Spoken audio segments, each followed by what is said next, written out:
Dearly beloveds, we are with a heavy heart gathered here today collectively to mourn the death of the series Wayward Pines. It was a pleasantly strange place to visit. You had to dang near die or have a bad accident in order to get in there, which we found out later that you were just exiting out of a Matrix-esque like pod chamber thing to get into Wayward Pines. It was a place that was kind of like hell, or what the Catholics call purgatory, which is not a real place, by the way. It resembled also a place to me, as Beetlejuice would call it, a neither world, appearing not to be neither here nor there at first. Some who have been holed up inside its walled grounds and that who want to get out would call it a prison. But we later found it to allegedly have been actually an ark created by a man who fancied himself as a god with a little g.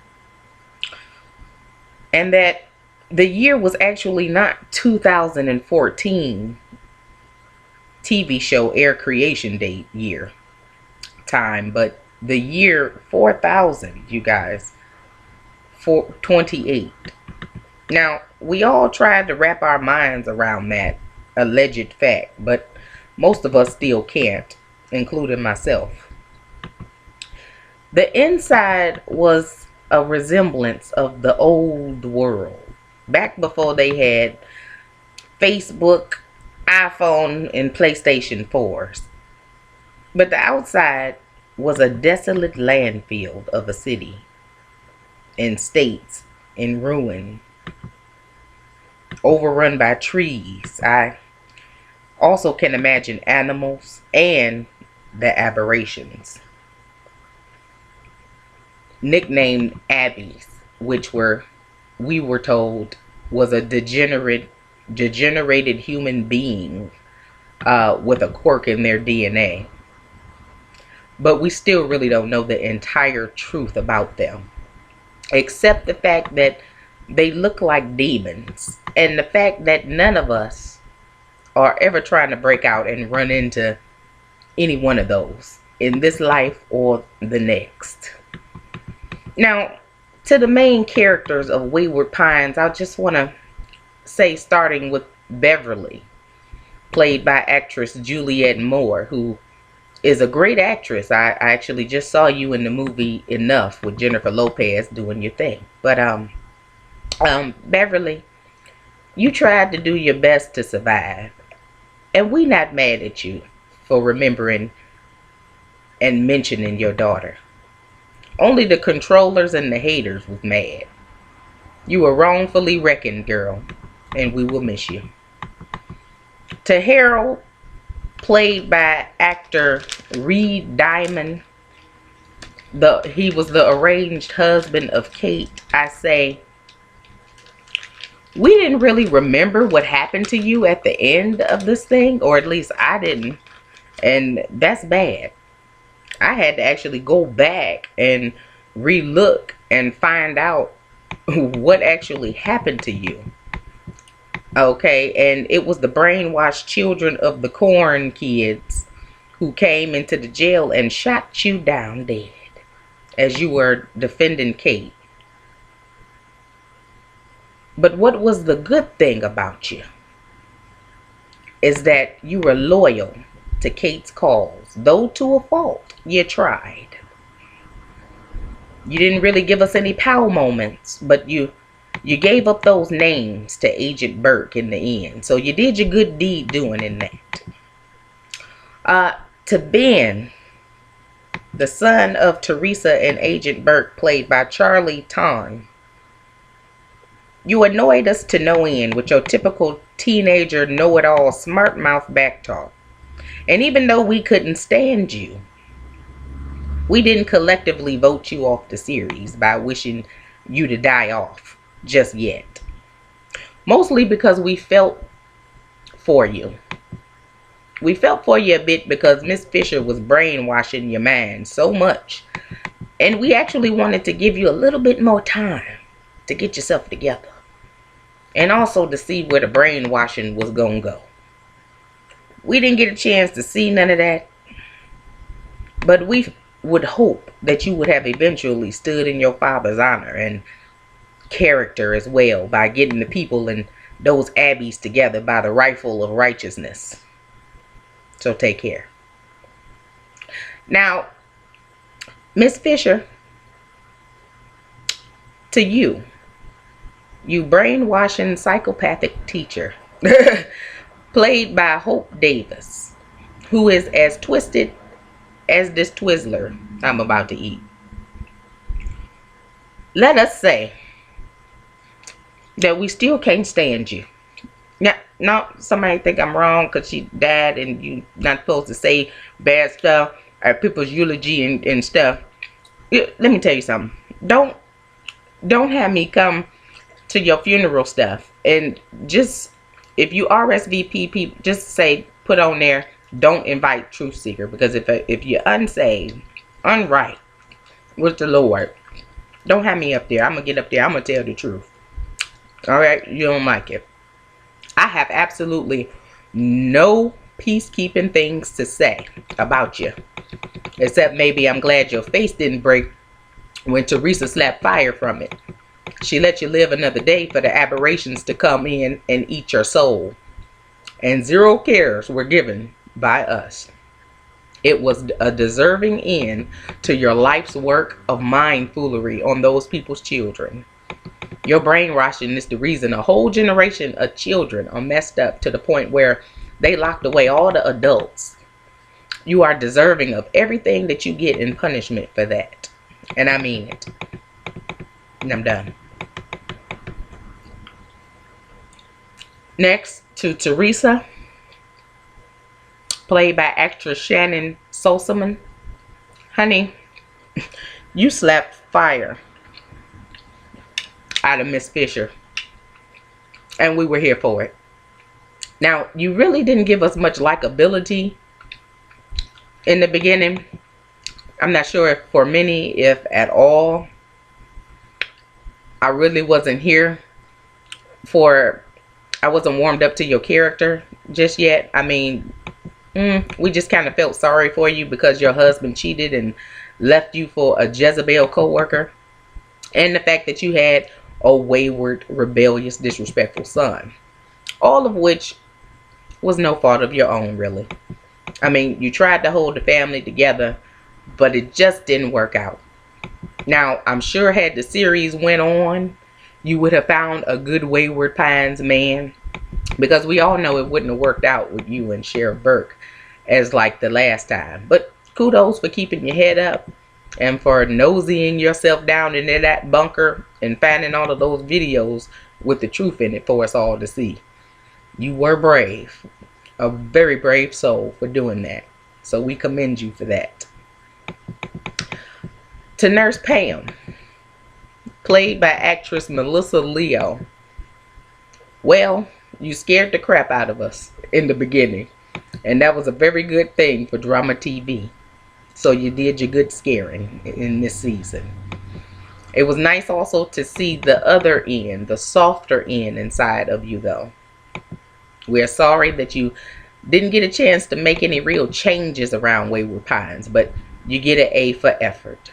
We look forward to seeing your scary side though in the future movies to come.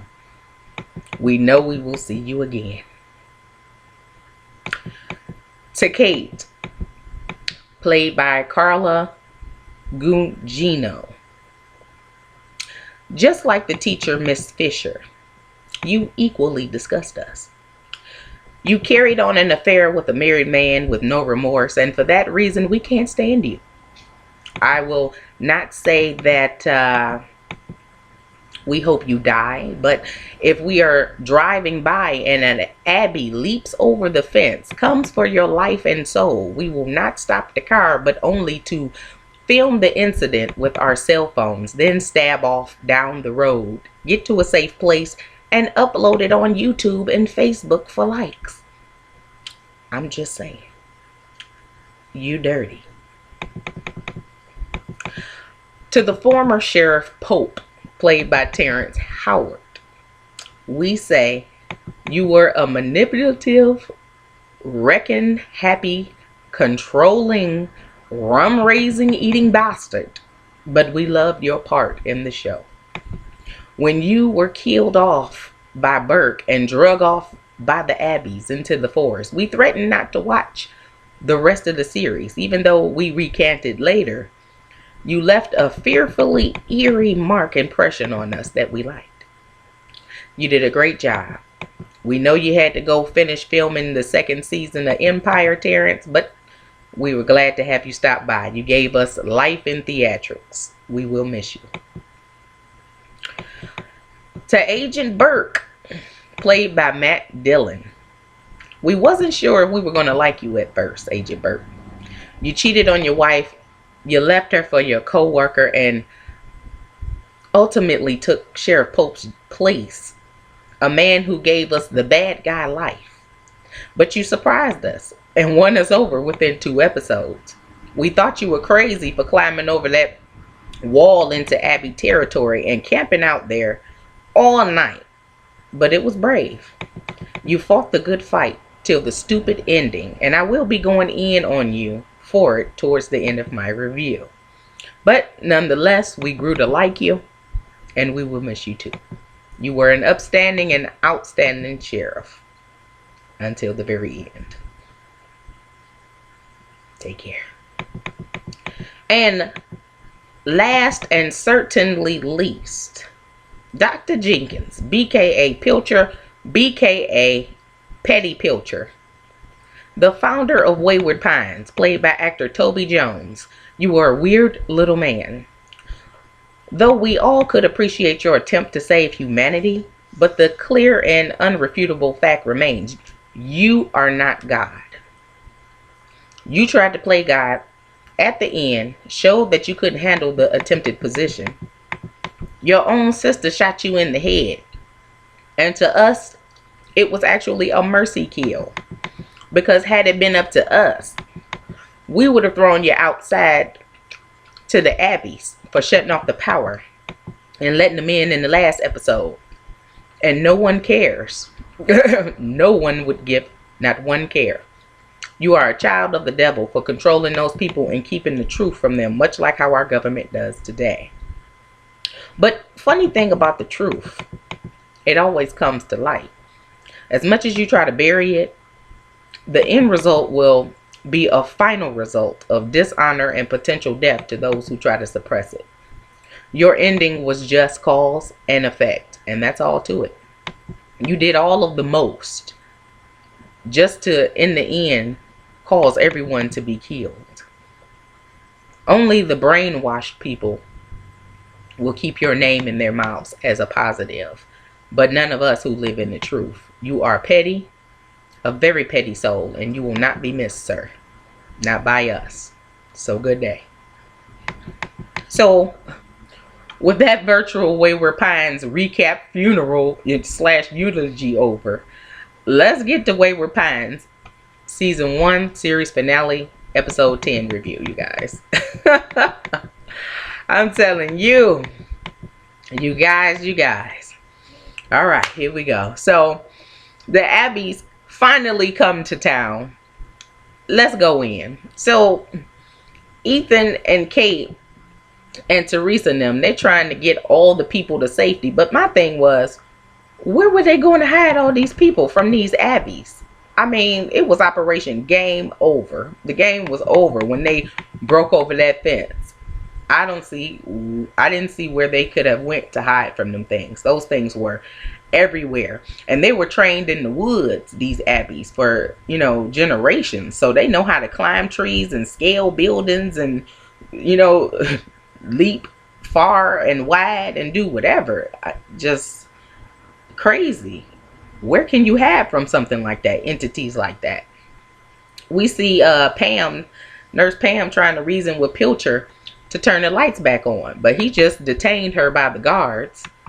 she was hysterical, like, what are you doing? You know, and we all was looking like, what? You know, he one of those, you know, kid like people that if you don't agree and go along to get along with what he say, he just, you know, put you in the pen, you know, lock you away, shut you out, disown you. You know, he had her detained. Meanwhile, the Abbeys, they wreaking havoc all over town. My heart went out to the people because it's like you live your entire life not knowing what's behind the veil. Then one day the veil is lifted and you see the real scary truth and it hits you. You know, it's very sobering. You can imagine. Next, Teresa and Ben, they help Amy hobble out of her bed. She's out of her coma and seems to be doing better.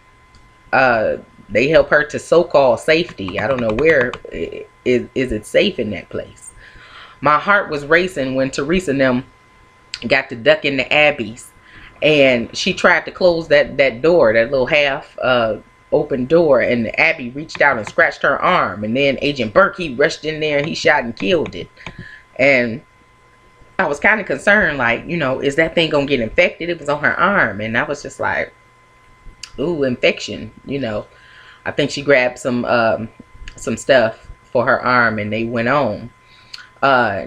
They led the people into that underground bunker thing that Teresa had found with all those videos in it.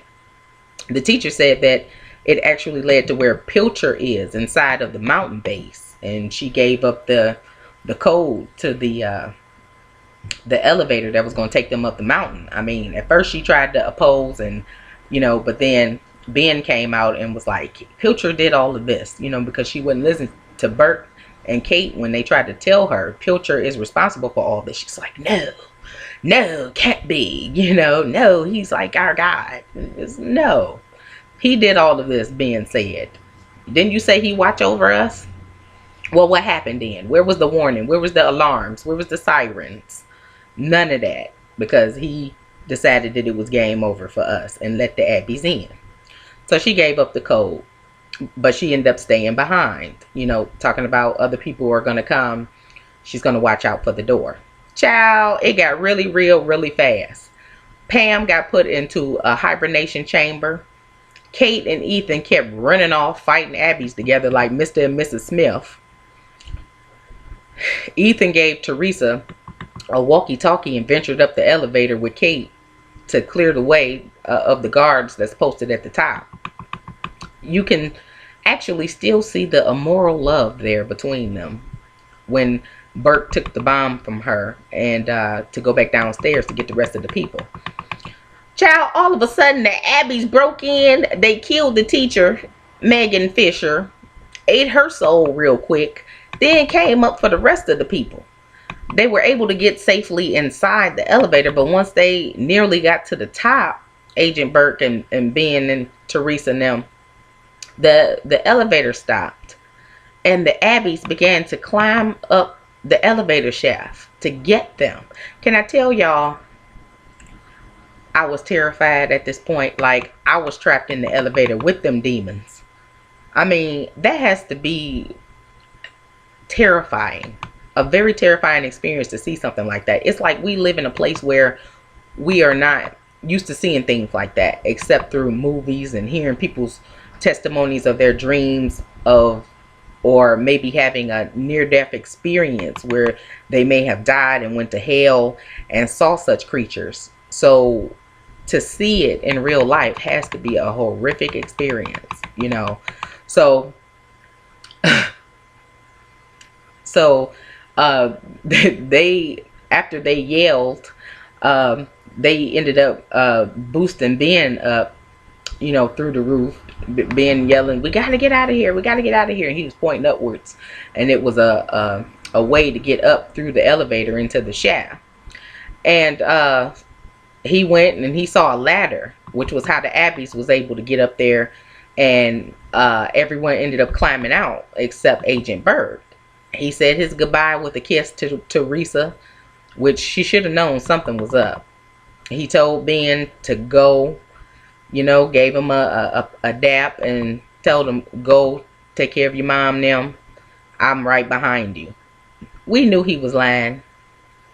Then he began to assemble the bomb. Now, he know he could have got to the top and threw that bomb down the shaft, but he had other plans. Tell you about that in a minute.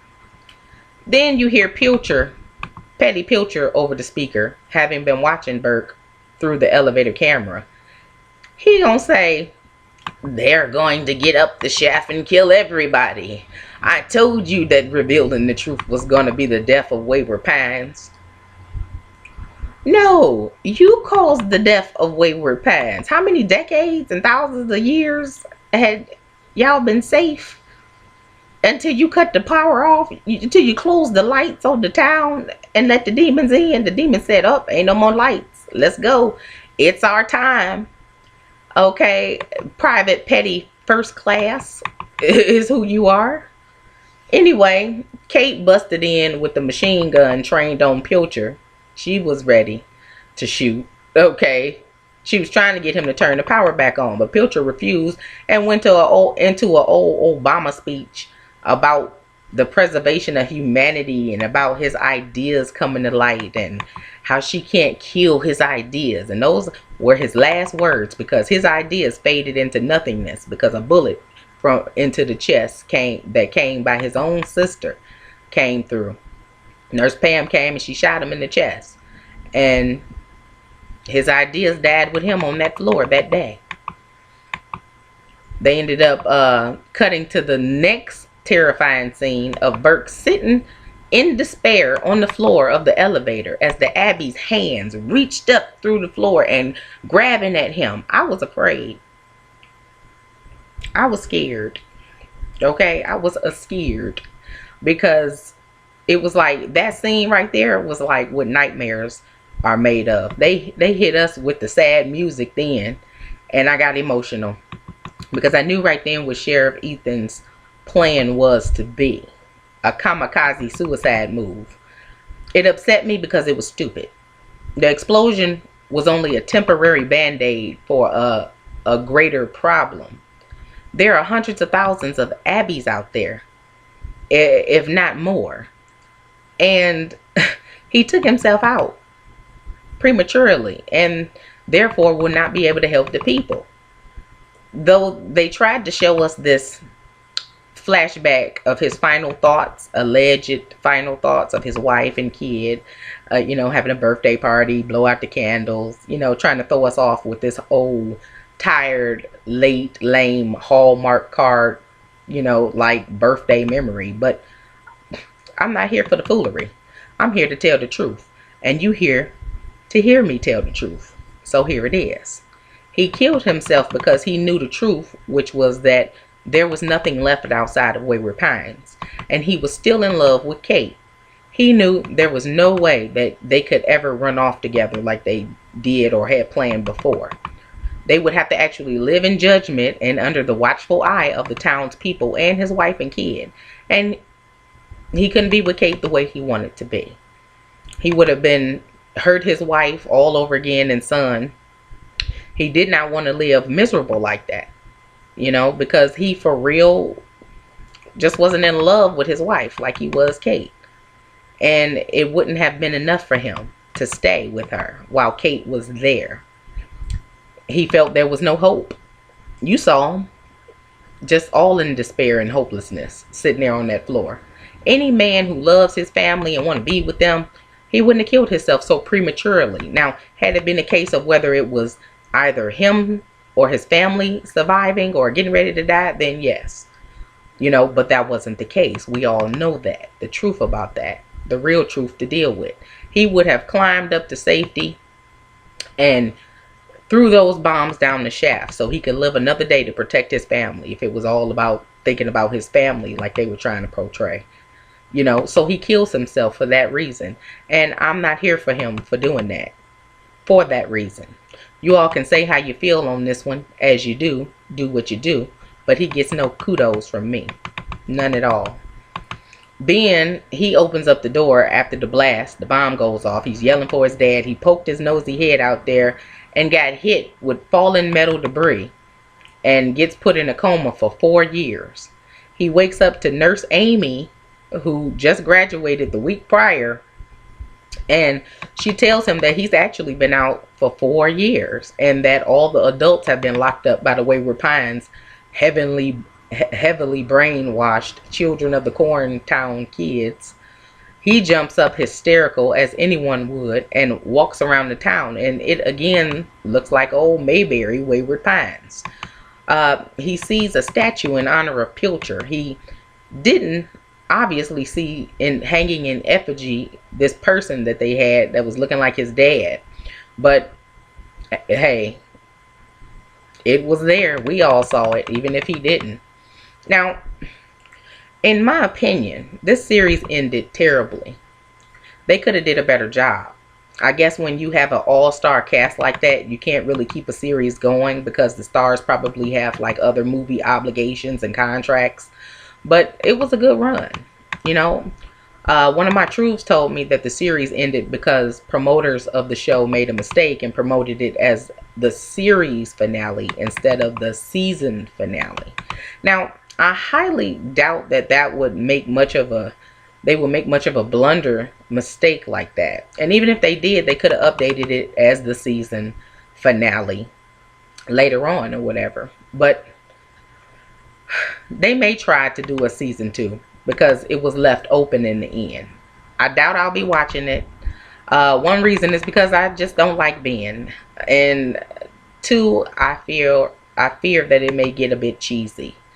But nonetheless, I enjoyed it up until this lame end. The thing about this show for me, though, is that this could actually really happen if God allowed it to happen. You know, concerning all the hell breaking loose with the various ungodly creatures being unleashed on earth and allowed by God in Christ Jesus at the appointed time. This will happen in real life. The Bible says it will. And all I know is that I don't want to be here to see it. So that's my finale review, you guys, of Wayward Pines series. I hope you guys enjoyed it. Thumbs up if you did. Shout out to the Truths, my Truthseeker 5,000 subscribers, and the people who have been loyal to me by faithfully supporting my reviews by watching and commenting to the end of this legacy series. Alanitra Thigpen, J. Trey Trevor, Fajeen Wiet, who actually made me mad a few episodes back ago, coming on my channel with his foolery, trying to go in on one of my reviewers who had commented her honest viewpoint on the show, which she had a good point, and I had to get him all the way together, you know, but yet and still he remained faithful and loyal, being engaged and commenting, you know, good points, and looking forward to every single one of my future reviews that came. So shout out to him. Shout out to Lady Nika, to MikeB801, who is also one of my favorite reviewers. Go check him out. Now, he doesn't do Wayward Pines reviews, but a ton of others that you may like and may be currently watching. He's funny, very observant, on point with his reviews. He is also a blog talk host, and he can sing. So check him out. I'll put his link down below.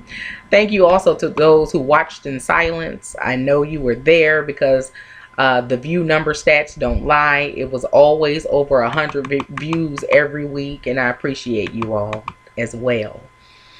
Shout out to the people who have joined me in my wealth building business. I'm not only a reviewer of shows or just an evangelist winning souls for the Lord on my off time. I'm also a wealth building coach who helps people to make money online from home.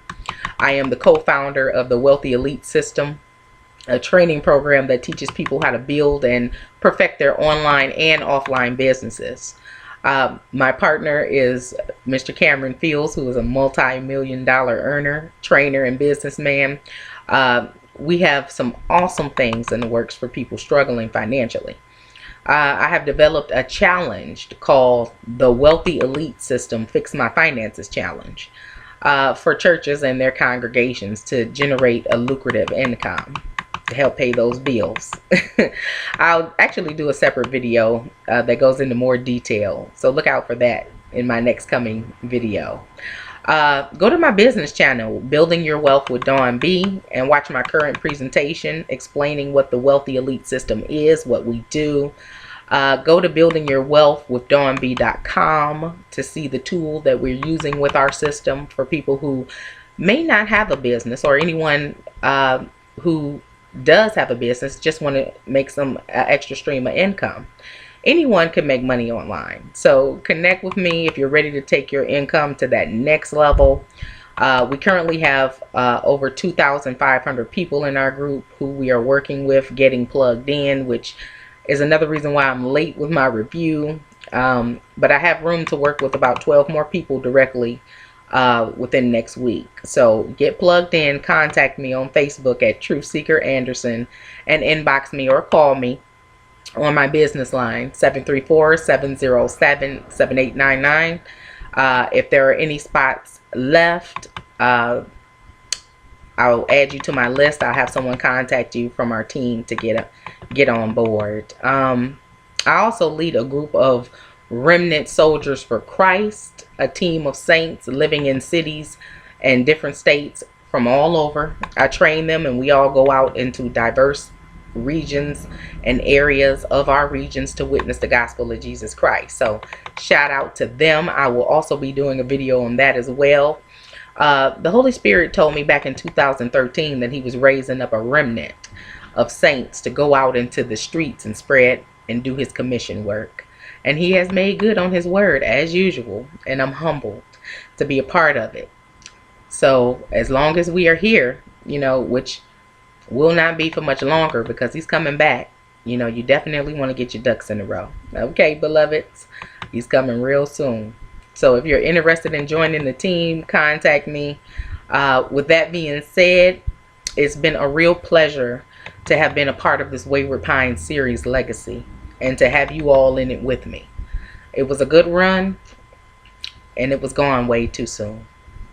But at least we have this season of show and my reviews to go along with it to watch in the future and to remember. So God bless you all.